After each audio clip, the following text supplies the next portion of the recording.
To book online appointments, please visit the link provided in the description. Online appointment के लिए कृपया video description में दिए गए लिंक पर जाएं।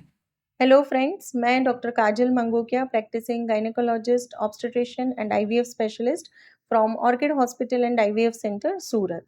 नमस्कार, आपका स्वागत है ऑर्किड पेशेंट्स अवेयरनेस सीरीज़ में।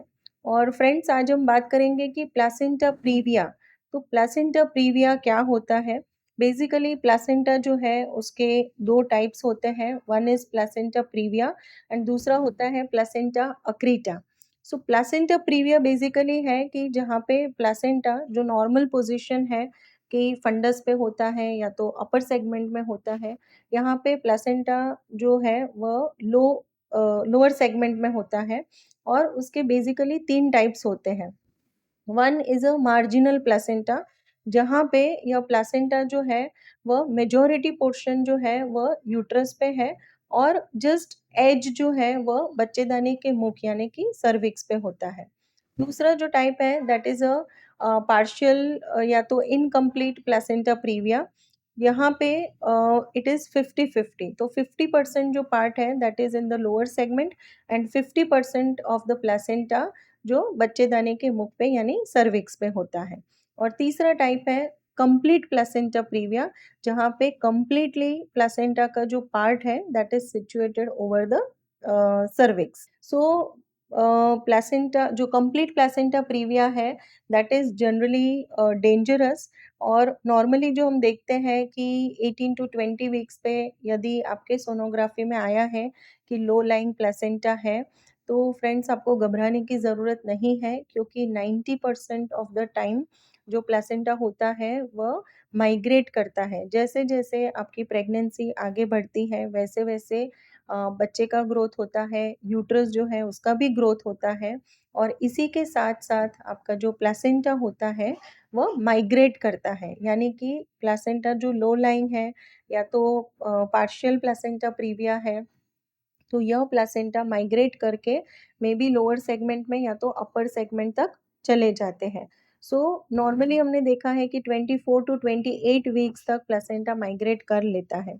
लेकिन यदि आफ्टर 28 वीक्स और at the time of delivery यदि आपका प्लासेंटा जो है वह कंप्लीट प्लासेंटा प्रीविया है, देन आपके जो डॉक्टर हैं वो आपको सजेस्ट कर सकते हैं कि it is contraindicated to go for the normal vaginal delivery, क्योंकि complete placenta previa is the indication for cesarean section.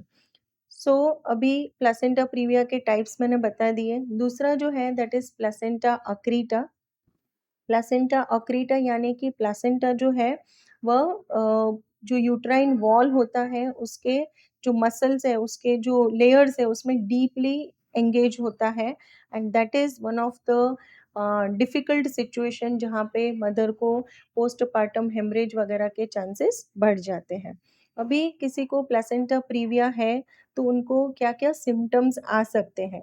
Placenta previa basically placenta नीचे के भाग में है, तो आपके एब्डोमेन में कोई भी जैसे स्ट्रेचिंग वगैरह हुआ या तो प्रेशर आया, तो ऐसी सारी सिचुएशन में ब्लीडिंग या तो स्पॉटिंग हो सकती है।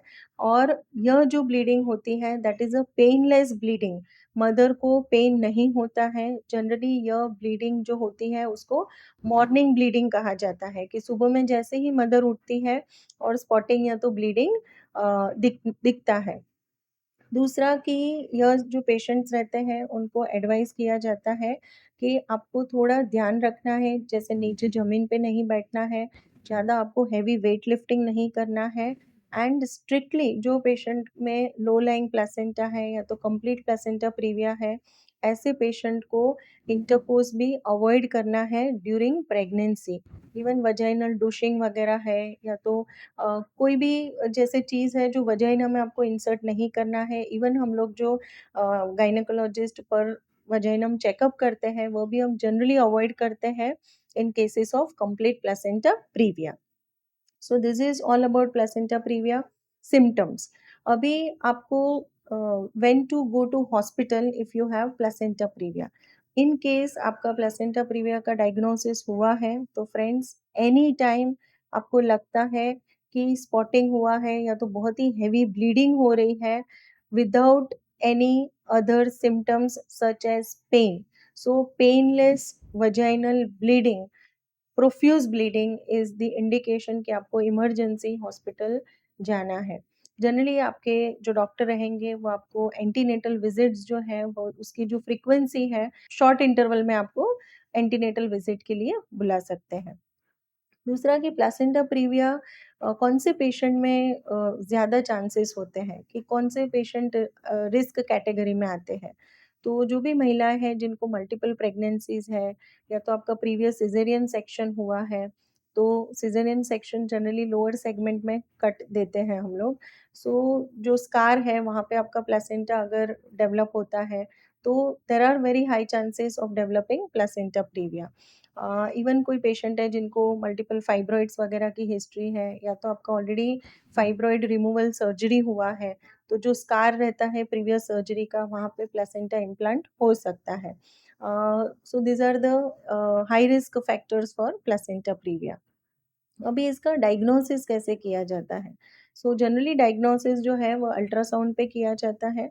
प्लेसेंटा जैसे मैंने बताया पहले के वीडियो में कि by 11 to 12 weeks placenta develop हो जाता है। सो जनरली 18 टू 20 वीक्स का जो सोनोग्राफी होता है उसमें प्लेसेंटा लो लाइन है या मार्जिनल है वो पता चलता है। But confirm diagnosis of placenta previa जो होता है that is after 28 weeks confirm किया जाता है and basically it is with the ultrasound. So now placenta previa की वजह से क्या-क्या कॉम्प्लिकेशंस आ सकते हैं और उसका मैनेजमेंट कैसे होता है। सो कॉम्प्लिकेशन बेसिकली जो मैटरनल कॉम्प्लिकेशन हम बोलते हैं कि जो प्रेग्नेंट मदर है उसमें क्या-क्या कॉम्प्लिकेशन आ सकते हैं। जैसे ही ब्लीडिंग, स्पॉटिंग बार-बार काफ़ी बार आपने सुना होगा कि पहले के लोग बोलते थे कि उसको हर महीने जैसे ब्लीडिंग होता है मेंसेस में वैसे ही उसको टिल डिलीवरी ब्लीडिंग आता था। So this are the patients की जिनका प्लेसेंटा प्रीविया की पॉसिबिलिटीज़ ज़्यादा होती हैं कि ऑन एंड ऑफ उनको ब्लीडिंग चालू ही रहती है and it is without pain. So because of bleeding जो माँ है उनका हीमोग्लोबिन कम हो सकता है, अनीमिया हो सकता है। अनीमिया के जो कॉम्प्लिकेशंस है आईयूजीआर है, बच्चे का ग्रोथ वगैरह कम हो सकता है, ये सारे कॉम्प्लिकेशंस आ सकते हैं।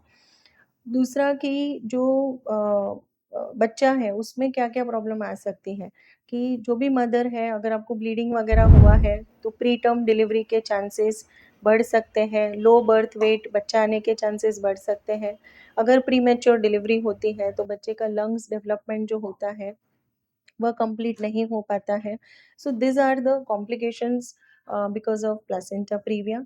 और इसका मैनेजमेंट कैसे किया जाता है? See generally if you have spotting या ऐसा कुछ होता है, so we are not that much worried. But in cases if it is a complete placenta previa या तो प्रोफ्यूज ब्लीडिंग होती है, even we see a patient जिनको अब्रप्शियो प्लेसेंटा यानी जो प्लेसेंटा है वह डिटैच हो जाता है फ्रॉम द यूट्रस। तो यदि अब्रप्शियो प्लेसेंटा है तो ऐसे केसेस में इमरजेंसी क्रिएट हो सकती है और ऐसे पेशेंट को इवन इमरजेंसी हमें डिलीवरी का डिसीजन लेना पड़ सकता है।